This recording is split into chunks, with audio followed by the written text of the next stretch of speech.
And anger at President Emmanuel Macron over rising fuel taxes. The very latest on the increasingly tense standoff in the City of Lights.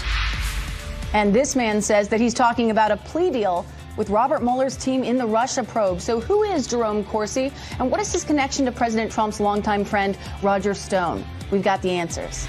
And as thousands of U.S. troops, National Guard members, and Border Patrol agents bolster the border this Thanksgiving weekend, we'll talk about President Trump's push to get Congress to fund his border wall and the court's plan to perhaps stifle his immigration policies.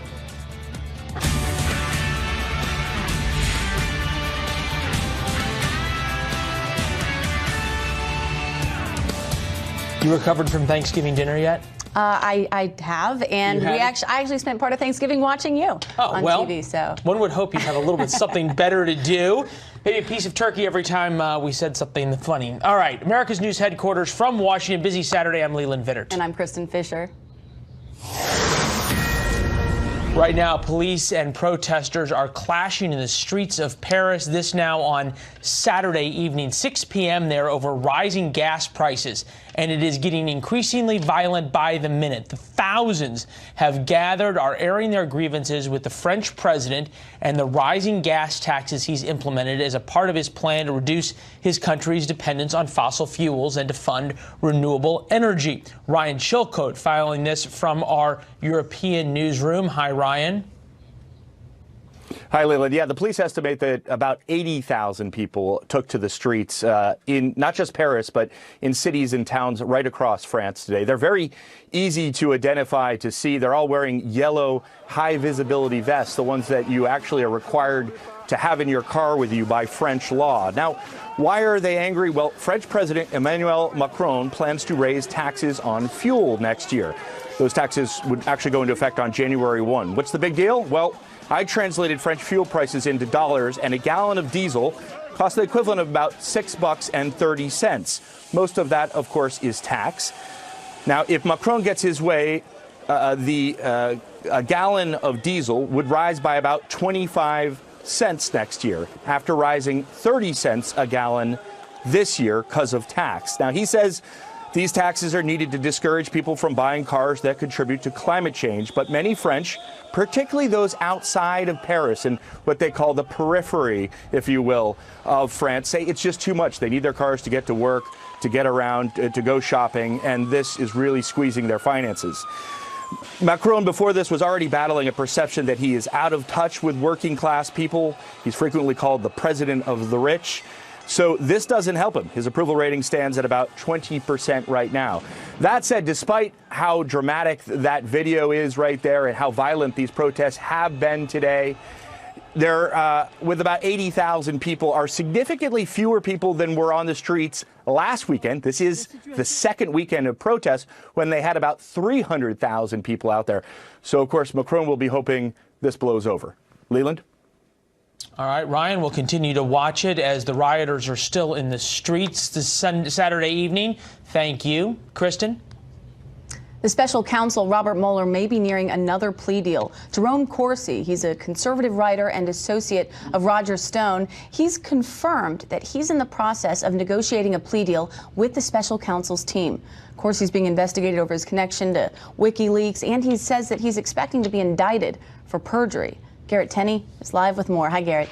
Hey, Kristen. Investigators want to know if there was any kind of backdoor connection between the Trump campaign and Russia through WikiLeaks. Now, Jerome Corsi came under the microscope after he told friends back in 2016 that he believed WikiLeaks had the emails of Clinton campaign chairman John Podesta and would release them as an October surprise, which they ultimately did.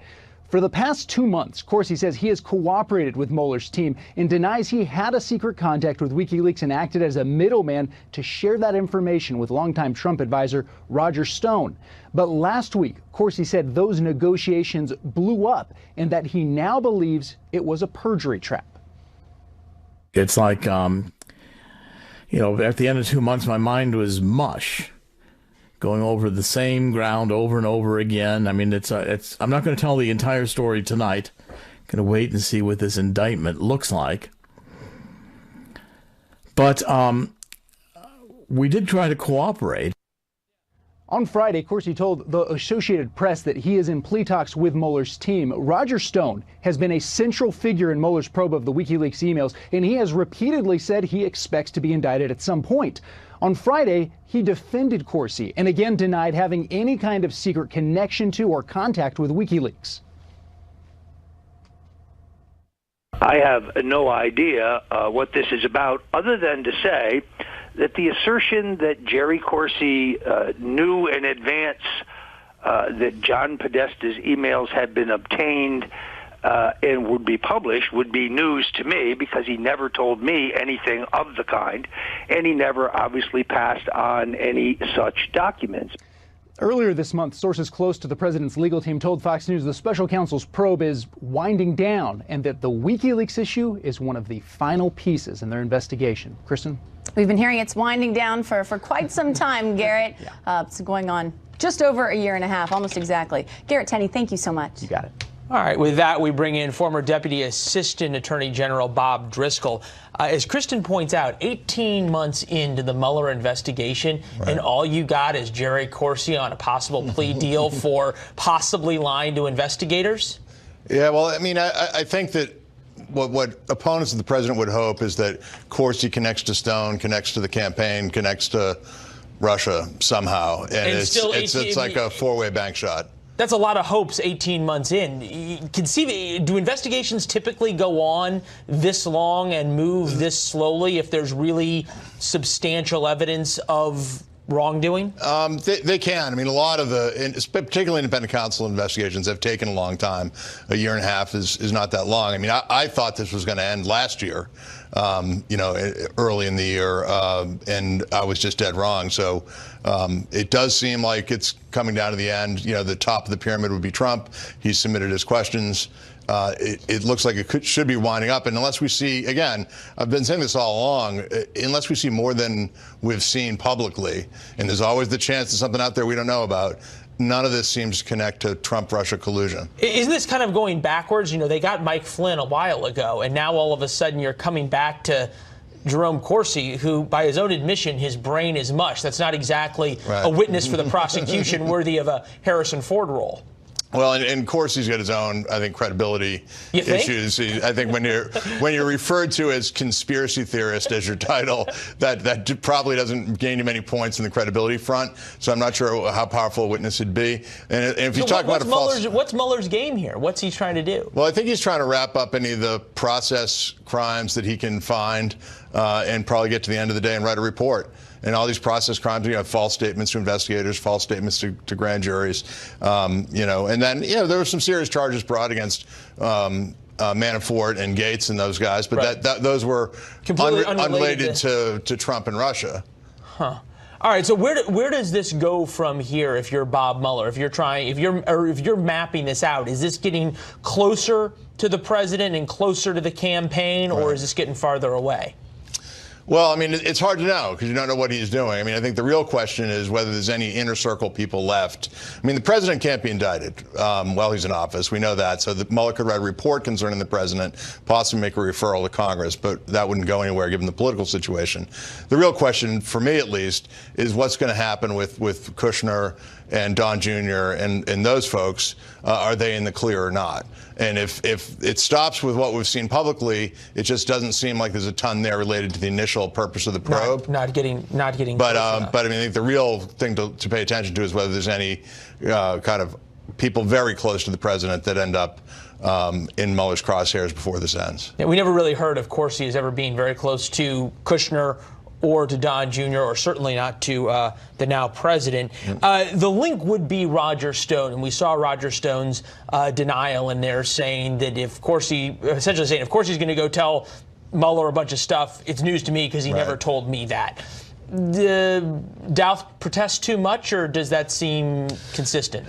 Stone's taking kind of the unusual approach of kind of going hard in the media on this, and I don't understand it because Roger Stone taking an unusual approach. I know. you never know your own emails as well as someone who has your emails knows them.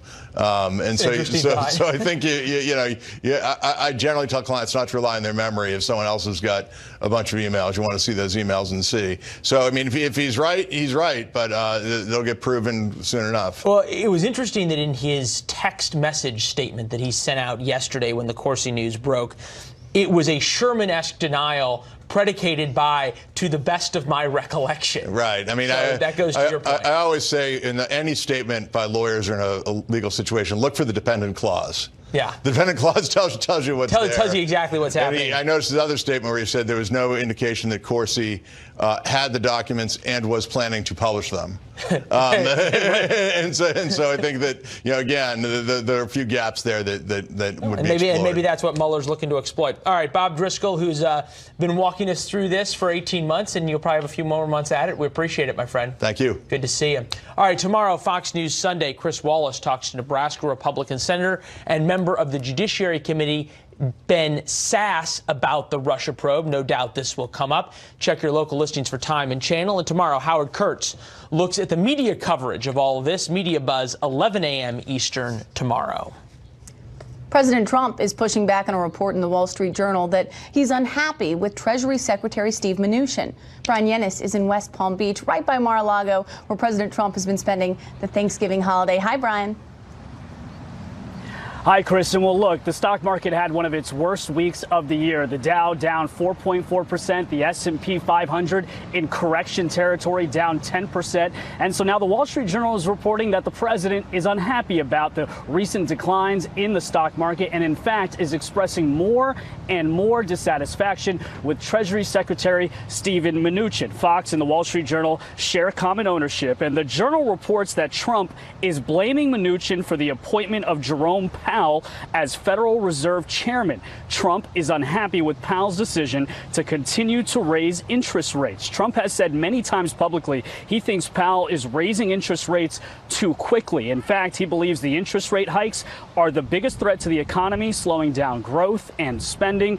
On Wednesday, Fed Chairman Powell is actually due to speak in New York, and economists will be all ears to see if another hike is expected in December. Since Powell took office, take a look at this, in February of this year, the Fed has risen interest rates 3 times, from 1.5% in March to 2.75% now in September. And higher interest rates make it more expensive to borrow money and affecting spending. Now, last night, the president tweeted about the Journal's article, and he said it was, well, not true. Quote, "I am extremely happy and proud of the job being done by U.S. Treasury Secretary Steven Mnuchin. The fake news likes to write stories to the contrary, quoting phony sources or jealous people, but they aren't true. They never like to ask me for a quote because it would kill their story." The president says he's also interviewing for some open positions, or, well, some cabinet positions. We don't know which ones. He says it could be a couple or a few.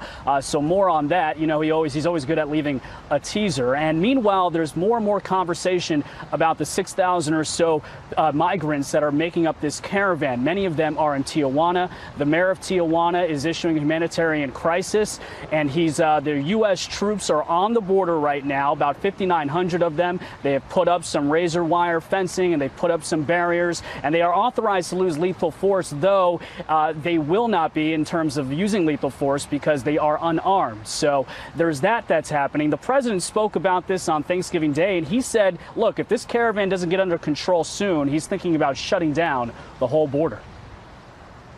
It gets to a level where we are going to lose control or where people are going to start getting hurt, we will close entry into the country for a period of time until we can get it under control. The whole border, I mean the whole border.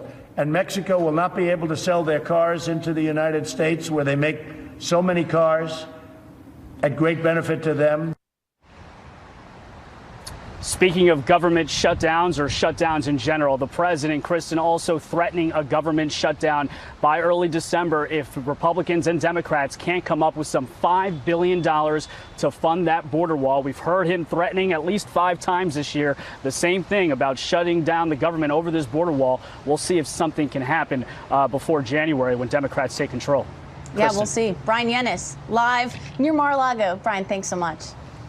Brian, in a little bit warmer weather than he was a couple of days ago. Tijuana's mayor is asking the United Nations for help dealing with nearly 5,000 migrants that have set up camp outside the city's sports complex. City officials and volunteers have tried to provide portable bathrooms, shampoo, and soap for the migrants seeking asylum in the United States, but say there are so many more people than they can provide services for. We can't stay like this. It's inhumane. We are living like dogs, and the truth is that I don't know what we are going to do. I'm getting tired. I don't complain about the food. At least they give us a little snack. We thank them for all the support they give us, those who came to us.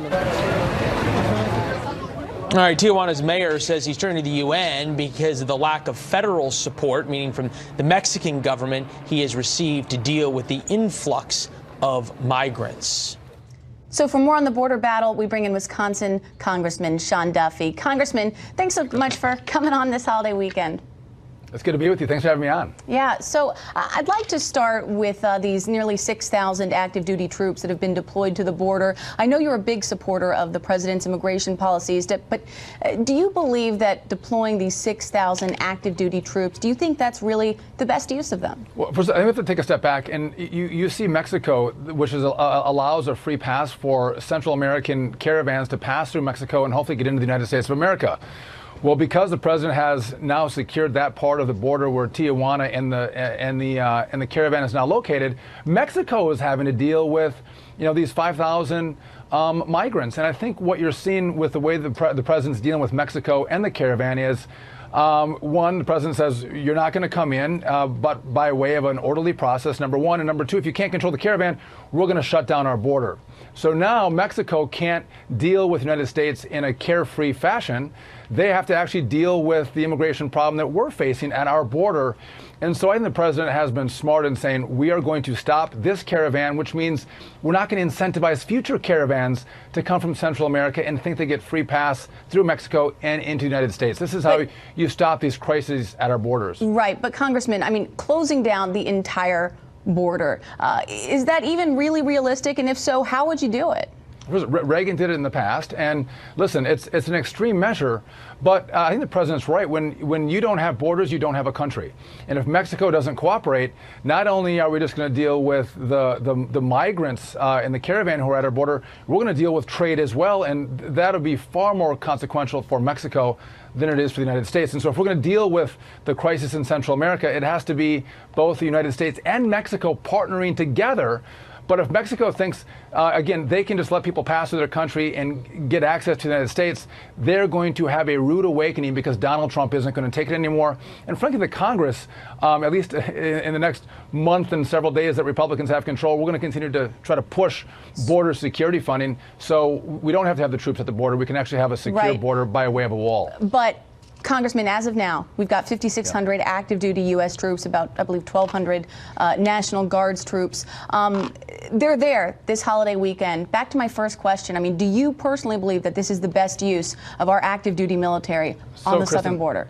The question would come back to you to say, listen, when prior caravans have come, they're breaking into the United States. They're storming our border and they're getting in. President Trump has now sent troops as backup. So now we see they're not actually getting into the United States. They're sitting in Tijuana. And now the mayor of Tijuana is like, I have a humanitarian crisis on my hands, which is a Mexican problem. So the point with what the president has done with the troops is it's actually working.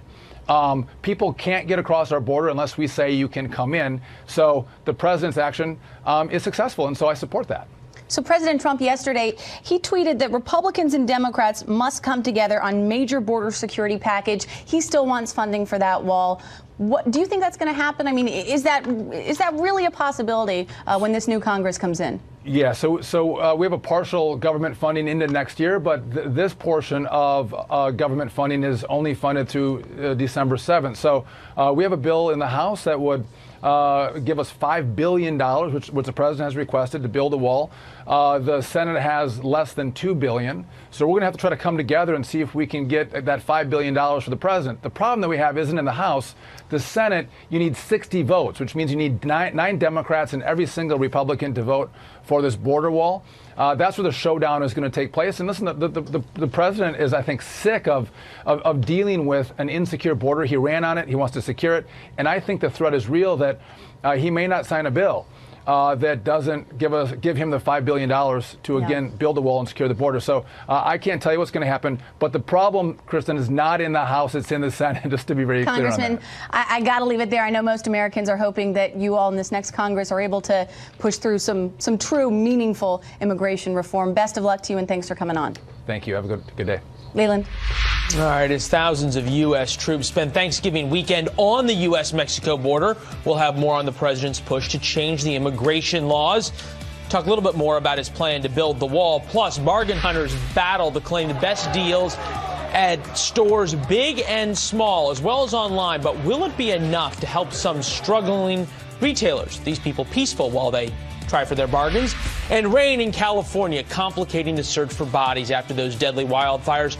Jeff Paul still on the scene in that devastated community of Paris. Helping firefighters, but it's also complicating the recovery efforts. Our Jeff Paul is live in Paradise, California, and it's a community that was pretty much completely wiped out in the fire. Hi, Jeff.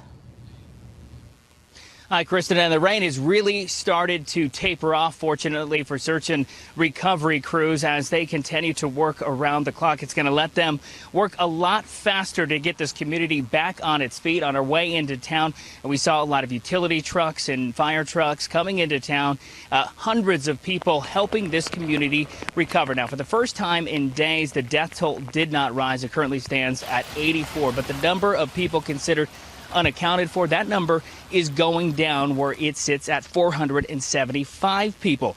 The other bit of relief actually coming from Mother Nature. Those rains helping put out any of those remaining spot fires. And so far, no widespread reports of any devastating mudslides or flooding. I was just staring at the radar all night long. I barely slept because I wanted to make sure that we had a couple of units out on the line yesterday, and I was worried about them. I think we dodged a bullet in that we didn't really get the rain rates that would have caused a debris flow.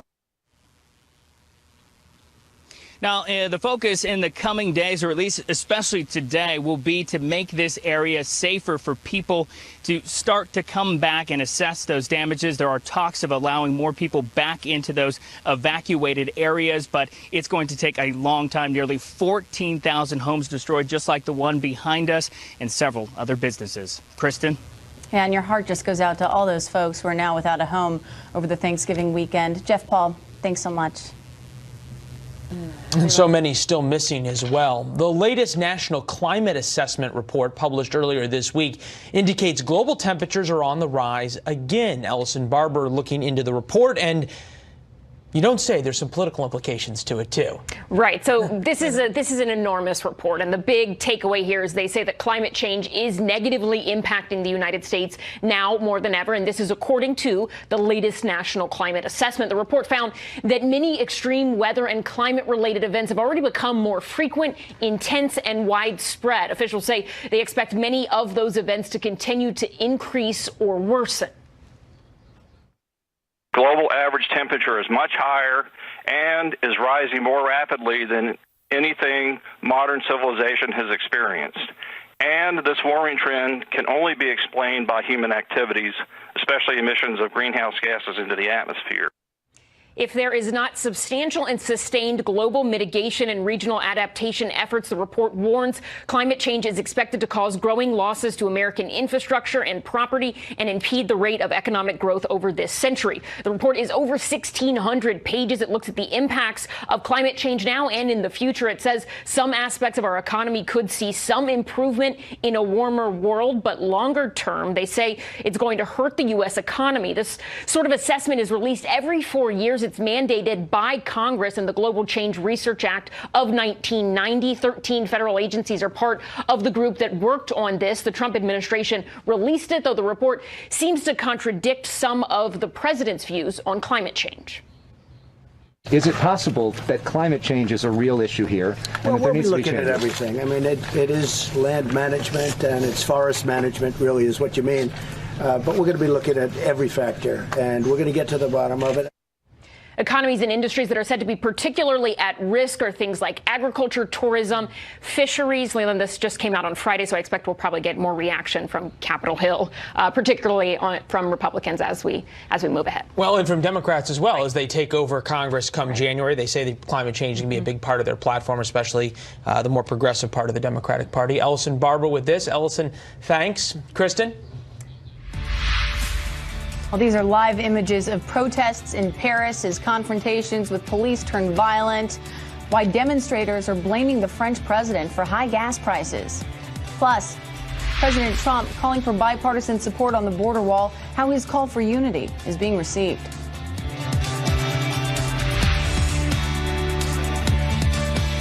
Pay attention. Only days left for you to become a Fox Nation founder. Get new can't-miss live opinion shows daily and documentaries and specials that tell the real stories behind the headlines. Exclusively on Fox Nation. Plus, get limited-time available exclusive merchandise and Fox Nation special access to events with your favorite personalities. Stories done right, politics done right. To try to reduce the country's dependence on fossil fuels and to fund renewable energy. Keep looking at some of those pictures. These protests aren't just happening out in sort of the outskirts of Paris, but you can see that picture on the left. It's right now about 6:30 in Paris. Those are the Christmas lights in some of the main Christmas markets. And you can see in the upper left-hand corner right there as we pan over the riot police. And then you can see the water cannons there and where they've had these running street battles. And then the protesters put up these barricades here. Big part of the French economy in December is tourism in Paris. And these images are not exactly what the... not exactly what you might call a tourist commercial. Not the images that they want coming out heading into the big holiday rush. But, you know, these protests have really been escalating pretty rapidly over the last few hours. It started as something fairly small, but as the night wore on, we've seen an increasing number of police on the streets, and the clashes have really escalated. Yeah, see if this spreads.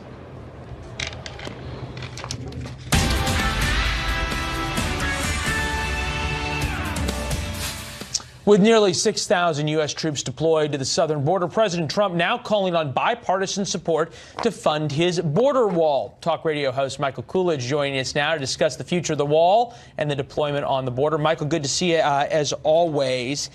Yes, these images that we've got of U.S. troops stringing barbed wire, and then they're going to start helping the Border Patrol, as we have heard, those play pretty well with the president's base. How do they play with the center?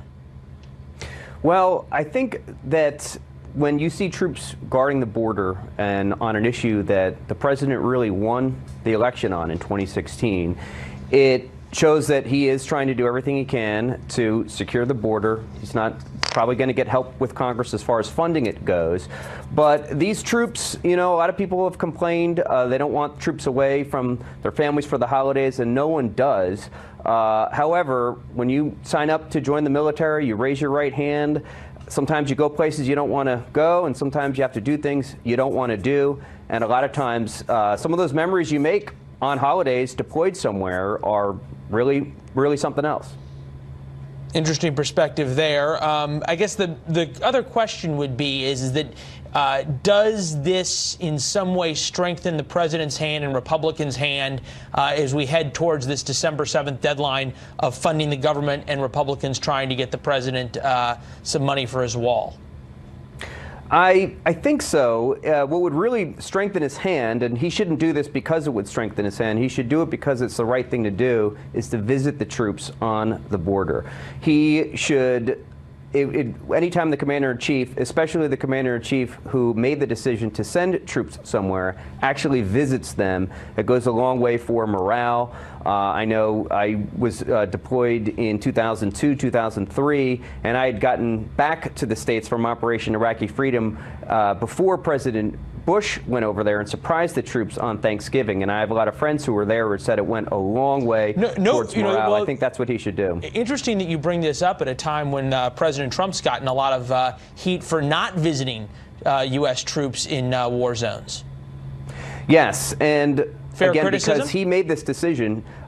It's a fair criticism, but he would maybe argue that he wasn't the commander-in-chief that sent troops to Iraq and Afghanistan, for example. He is the one responsible for sending the troops to this border with Mexico. So him showing up there, I think, would be a great thing for everyone. Interesting. Haven't heard any plans for him to visit. Certainly the optics of which, as you point out, might change the narratives. Go down there. So your idea would be go down there, hang out with the troops as we watch some of the pictures of the troops there frying turkeys on the border during their deployment. Go down there and argue for the wall in front of the border that he has troops on. Absolutely. I know December 15th is a date that they're supposed to be done. If they're not done there, if he decides to extend them, he should spend Christmas with them. And I honestly think, again, it would go a long way towards their morale, and it might push and force the Democrats' hand. Who knows? Well, Laredo, Texas is a little different scene than Mar-a-Lago. We can all agree on that. Interesting point on that. This deadline for Republicans, though, in order to get funding for the government, unless the government shut down around Christmas, comes a lot quicker than that. Politically expedient for the president to shut down the government over this, or are Democrats and the media going to force his hand with the pictures on the other side of the wall, meaning all of these people in Tijuana and other places living in camps waiting to come to America for a better life?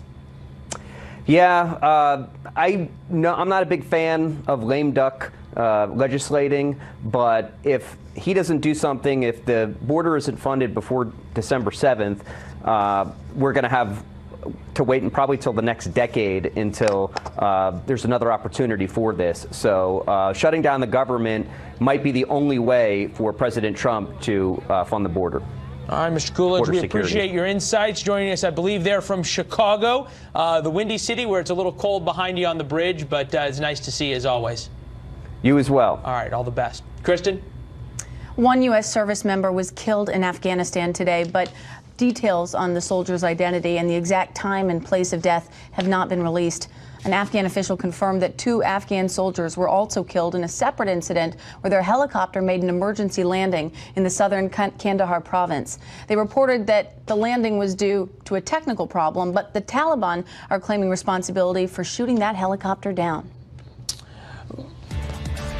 And when we come back to France as violence erupts in the streets. Thousands of protesters, they're the ones in the yellow vest, upset over rising gas prices and clashing with police.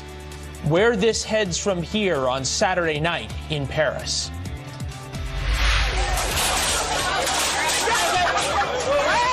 All right, there was the madness on Black Friday. We know Kristen Fisher was out shopping early on Friday for my Christmas gift.